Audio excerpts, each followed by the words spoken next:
Entrevista do dia. E por causa da pandemia, médicos estão sendo obrigados a atuarem fora da área de especialidade. Eles vivem um dilema ético, sob risco de cometerem erros por imperícia e também serem incriminados civil e penalmente. Ao mesmo tempo, a recusa de atendimento pode incidir em negligência. É sobre essas questões que vamos conversar agora com o advogado especialista em direito médico e da saúde, Renato Assis. Bom dia, doutor Renato.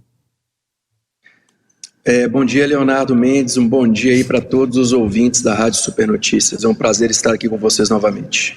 Agradecemos muito mais uma vez a sua participação. Doutor, a gente tem percebido aí que os médicos, eles estão sob forte pressão para fazer atendimentos. A gente vem trazendo aí nos últimos dias, né? Alguns aí estão sendo até obrigados a receitar cloroquina, hidroxicloroquina, mesmo sem a necessidade, sem essa comprovação de que esses remédios são eficazes. O que pode acontecer se um médico ele prescrever um medicamento que não faz um efeito ou tem uma reação adversa, ou se ele não prescreve e pode ser acusado aí de negligência?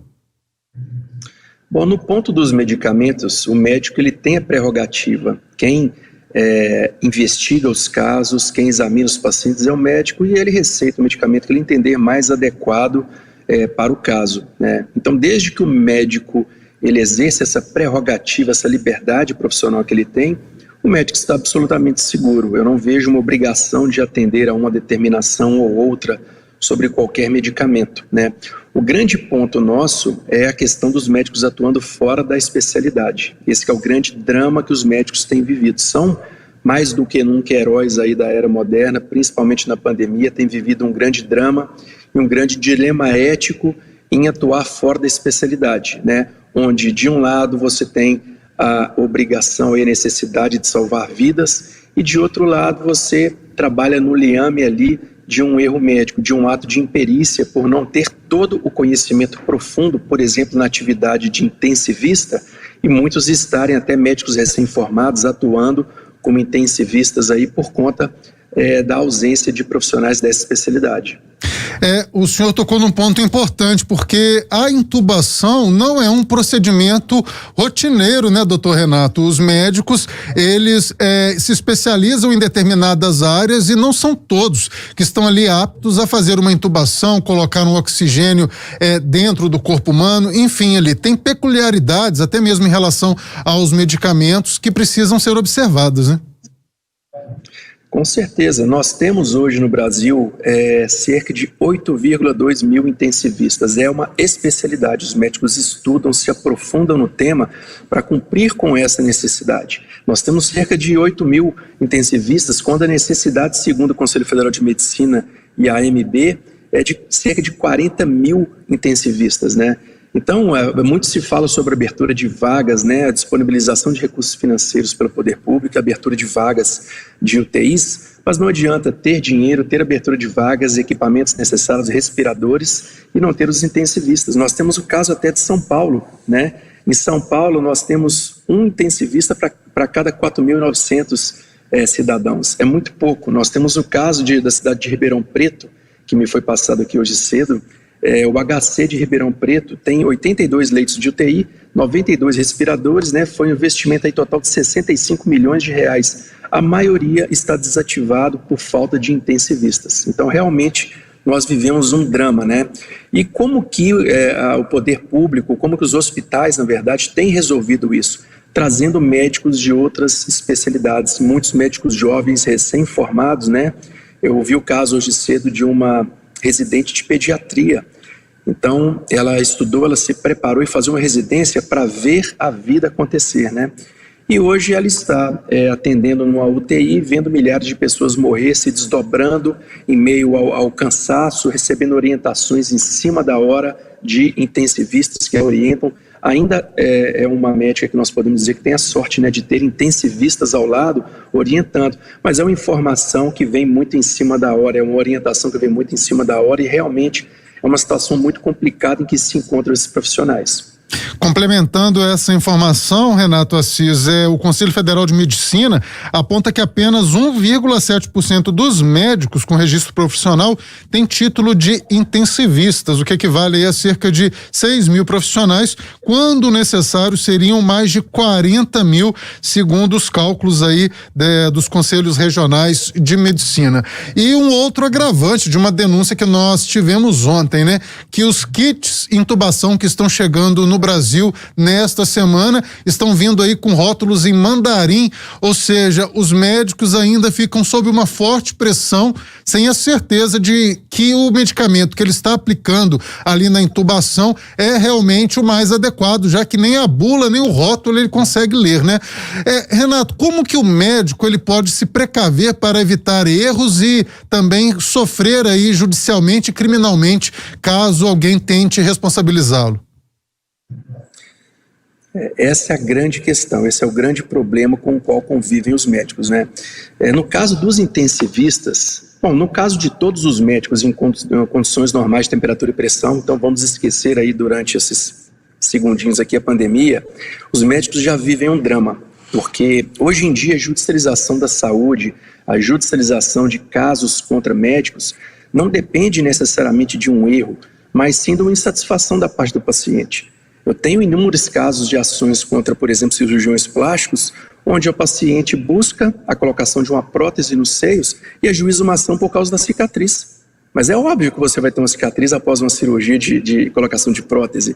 Então, hoje, as insatisfações é que geram as ações judiciais e não os erros. Agora, voltando para a pandemia, né? Quando você atende em situações de urgência, aí a gente não precisa nem colocar no prisma dos médicos jovens que não são intensivistas, mas até dos intensivistas. As pessoas estão morrendo. As escolhas que eles têm que fazer é de quem vive e quem morre, quem vai ser entubado, quem vai continuar na fila, né? Quem vai usar ou não respirador. Então é muito difícil tomar essa decisão, uma decisão técnica, né? Nem todos estão preparados para tomar essa decisão técnica, né? Os não intensivistas atuando aí sob orientação, e as responsabilidades são grandes. Então, a existência de uma eventual insatisfação, independente de um erro, ela é totalmente latente, pode acontecer a qualquer momento. Sobre a administração de medicamentos com bula em mandarim, né, com rótulo em mandarim, a gente chegou no cúmulo do absurdo, né?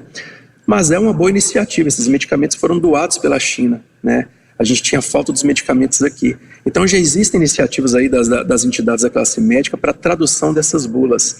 Mas até a tradução é mais uma escolha complicada para os médicos, utilizar ou não utilizar aquele medicamento. Isso pode induzir também a um erro, a aplicação de um medicamento equivocado. É mais uma decisão, mais uma escolha muito difícil da parte dos médicos, dentre várias outras.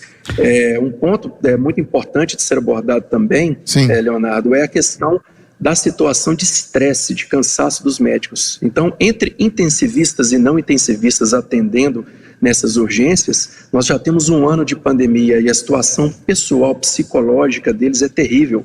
Um estudo aqui da AMB indicou que 9 a cada médicos já apontam aí sintomas negativos pessoais. Nessa pesquisa, 64% apontou uma grande ansiedade, 62% estresse, 54% exaustão física e emocional, 34% mudança de humor e 27%, olha a gravidade, dificuldade de concentração. Então, para conceder uma entrevista, para dirigir, para qualquer atividade nossa do dia a dia, já é necessário concentração, descanso para que essa atividade tenha uma efetividade, né, decisões bem tomadas.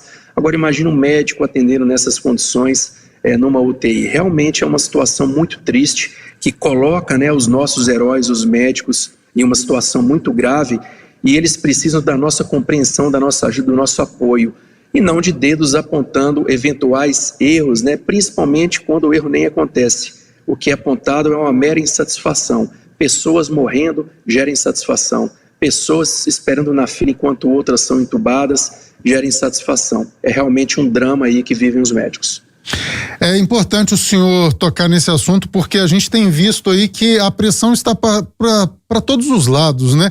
É claro que o paciente, o parente que está ali na porta do hospital, ele quer que o seu familiar saia vivo ali daquele ambiente. E nem sempre isso é possível e acaba recaindo sobre o médico como se ele não tivesse feito alguma coisa que pudesse salvá-lo. Só que essa pressão psicológica não é a área do senhor propriamente dita, mas essa pressão psicológica também sobre o ser humano, sobre o médico que está ali dentro, acaba acarretando problema de saúde, problema familiar, vários outros problemas, não só jurídicos, né, doutor?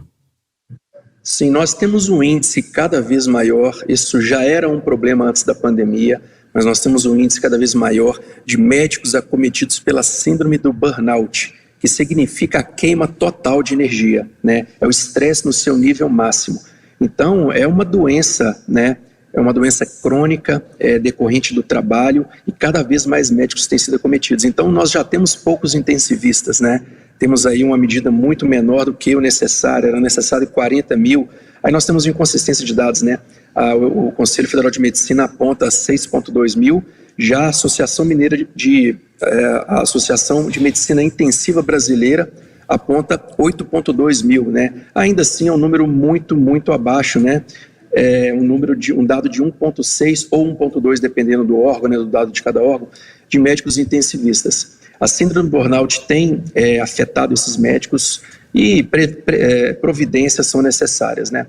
Já existia antes da pandemia essa deficiência do número de médicos intensivistas e é necessário, obviamente, políticas públicas, né? Um incentivo aí à investidura de cada vez mais profissionais nessa especialidade médica. Isso pode vir através de bolsas de estudo, vagas de trabalho com remuneração adequada. Então, mais uma vez, faltam políticas públicas. Essa falta de intensivistas, ela não é acidental, ela é uma falha, né, estrutural do nosso sistema de saúde. Nós conversamos com o doutor Renato Assis, ele é advogado, especialista em direito médico e da saúde. Renato, mais uma vez, muito obrigado aqui pelas suas contribuições e por chamar a atenção também para a preocupação com a saúde e também com as questões éticas e jurídicas da classe médica. Muito obrigado. Eu que agradeço a oportunidade, Leonardo Mendes, é um prazer falar com você e com todos os ouvintes aí da Rádio Super Notícias.